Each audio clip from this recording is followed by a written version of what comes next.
Hello বন্ধুরা, আমি সীমা। আমার রান্নাঘরে জানাই সকলকে স্বাগত। আশা করি সকলে খুব ভালো আছেন। আমি আবারও চলে এসেছি একটি নতুন রেসিপি নিয়ে। আজ আমি তৈরি করে দেখাবো সম্পূর্ণ নিরামিষ একটি রেসিপি, মটর ডালের বড়া দিয়ে আলু দিয়ে একটি নিরামিষ রান্না। তো এই রান্নাটা হয়তো অনেকেই আপনারা করে থাকেন। আমি কিভাবে করেছি সেই রেসিপিটাই আজ আপনাদের সঙ্গে শেয়ার করে নেব।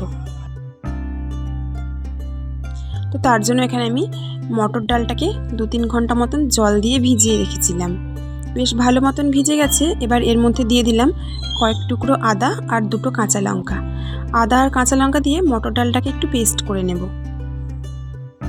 আর এখানে একটা মশলা বানাবো, তার জন্য নিয়েছি 1 চামচ গোটা জিরে, 1 চামচ গোটা ধনে, 1 চামচ পোস্ত। এটাকে জল দিয়ে কিছুক্ষণের জন্য ভিজিয়ে রাখবো।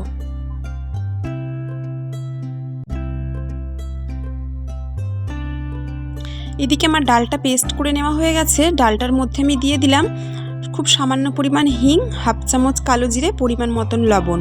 সব কিছু দেওয়ার পর ডালটাকে ভালো করে একটু ফেটিয়ে নেব। আর এই ডালটা যত সুন্দরভাবে আপনারা ফেটিয়ে নিতে পারবেন, বড়াটা কিন্তু ততটাই নরম হবে। তো চলুন আমি এটাকে ভালোভাবে একটু ফেটিয়ে নিই। ডালটা আমার ফেটানো হয়ে গেছে। এবার আমি এই মশলাটা তৈরি করে নেব। তার মধ্যে আমি দিয়ে দিলাম 4টে কাঁচা লঙ্কা, একটা বড় সাইজের টমেটো। এই সমস্ত কিছুকে পেস্ট করে নেব। এবার বড়াগুলো ভেজে নেব। তার জন্য কড়াইয়ে দিয়ে দিয়েছি বেশ কিছুটা পরিমাণ সর্ষের তেল। তেলটাকে ভালো করে গরম করে নিয়েছি। তারপর গ্যাসের আঁচটাকে একদম মিডিয়ামে রেখে বড়াগুলো একে একে ভেজে নেব।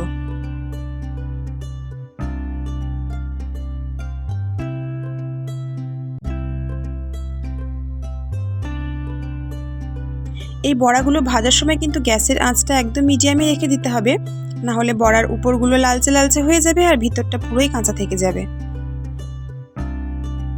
এখানে বড়ার এক সাইডগুলো ভাজা হয়ে গেছে। আমি এবার আর এক সাইডগুলো উল্টে উল্টে ভেজে নেব।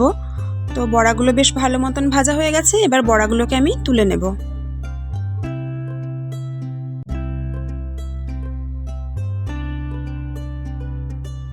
বড়াগুলো ভাজা হয়ে গেছে। এবার ওই বড়া ভাজা তেলের মধ্যে দিয়ে দিলাম খুব সামান্য পরিমাণ লবণ।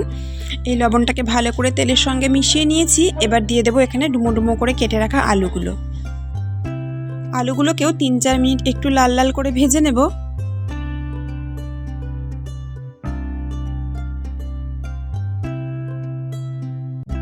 আলুগুলো বেশ লাল লাল করে ভেজে নিয়েছি। আলুগুলো তুলে নিলাম। এবার ওই তেলের মধ্যে আরও 2 চামচ সর্ষের তেল আমি দিয়ে দিয়েছি। এবার ফোড়নের জন্য দিয়ে দেব 1/2 চামচ গোটা জিরে, একটা তেজপাতা, একটা গোটা শুকনো লঙ্কা। ফোড়নটাকে কয়েক সেকেন্ডের জন্য একটু ভেজে নেব। তারপর এর মধ্যে দিয়ে দেব কালারের জন্য সামান্য পরিমাণ কাশ্মীরি লঙ্কার গুঁড়ো আর দেব 1/2 চামচ হলুদ গুঁড়ো।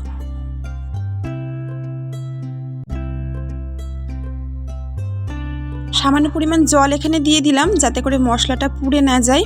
তো একটু নাড়াচাড়া করে নেব। এবার এর মধ্যে দিয়ে দেব পেস্ট করে রাখা জিরে, ধনে, পোস্ত, কাঁচা লঙ্কা আর টমেটো। বাটিটা ধুয়ে সামান্য পরিমাণ জল এখানে দিয়ে দিলাম। এবার মশলাটাকে বেশ ভালো করে কিছুক্ষণ কষিয়ে নেব। এখন এর মধ্যে দিয়ে দেব পরিমাণ মতন লবণ, স্বাদের জন্য সামান্য পরিমাণ চিনি, আর দিয়ে দেব ভেজে রাখা আলুগুলো। আলুটাকেও মশলার সঙ্গে বেশ কিছুক্ষণ একটু ভালো করে কষিয়ে নেব। এর আঁচ লোতে রেখে 3-4 মিনিটের জন্য এটাকে ঢাকা দিয়ে কষিয়ে নেব। 3-4 মিনিট পর ঢাকা খুলে নিয়েছি। মশলা থেকে বেশ তেল ছেড়ে এসেছে আর আলুটাও বেশ মশলার সঙ্গে ভালো করে কষানো হয়ে গেছে।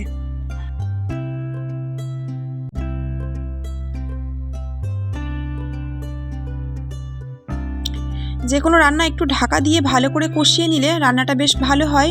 দেখুন এখানে আলুটাও বেশ মোটামুটি সেদ্ধ হয়ে গেছে। এবার এর মধ্যে আমি দিয়ে দেব পরিমাণ মতন গরম জল। এখানে জলের পরিমাণটা একটু বেশিই দিয়েছিলাম, যেহেতু এর মধ্যে ভেজে রাখা বড়াগুলো পড়বে, তো ঝোলটা বেশ টেনে নেবে। তার জন্য এখানে জলের পরিমাণটা একটু বেশি করেই আমি দিয়েছি। আর এই সময় একবার টেস্ট করে দেখে নেবেন লবণ, ঝাল সব কিছুর পরিমাণ ঠিকঠাক ছিল কিনা। আমি এখানে দেখে নিয়েছিলাম। তো আমার লবণের পরিমাণটা একটু কম মনে হয়েছিল, আমি দিয়ে এটাকে ঠিকঠাক করে নিয়েছি। তো এবার এর মধ্যে দিয়ে দিলাম ভেজে রাখা বড়াগুলো। বড়াগুলো দেওয়ার পর ঝোলটা ফুটে উঠলে দিয়ে দিয়েছি 1/2 চামচ গুঁড়ো গরম মশলা আর 1 চামচ ঘি। ঘি গরম মশলা দেওয়ার পর গ্যাসের আঁচটাকে আবারও লোতে রেখে ঢাকা দিয়ে 5 মিনিটের জন্য এটাকে আমি রেখে দিয়েছিলাম। 5 মিনিট পর ঢাকা খুলে নিয়েছি। আর ঢাকা দেওয়ার কারণে এই রান্নাটার মধ্যে ঘি গরম মশলার গন্ধটা বেশ ভালোভাবে মিশে গেছে। তো এবার নাড়াচাড়া করে গ্যাস অফ করে রান্নাটাকে আমি নামিয়ে নিলাম।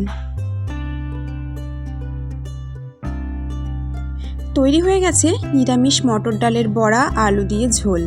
এই রান্নাটা কিন্তু যে কোনো নিরামিষের দিনে করে দেখবেন, গরম গরম ভাতের সাথে খেতে দুর্দান্ত লাগে। আর আমার এই রেসিপিটি যদি আপনাদের ভালো লেগে থাকে অবশ্যই একটা লাইক আর আমার চ্যানেলটিকে সাবস্ক্রাইব করতে একদম ভুলবেন না।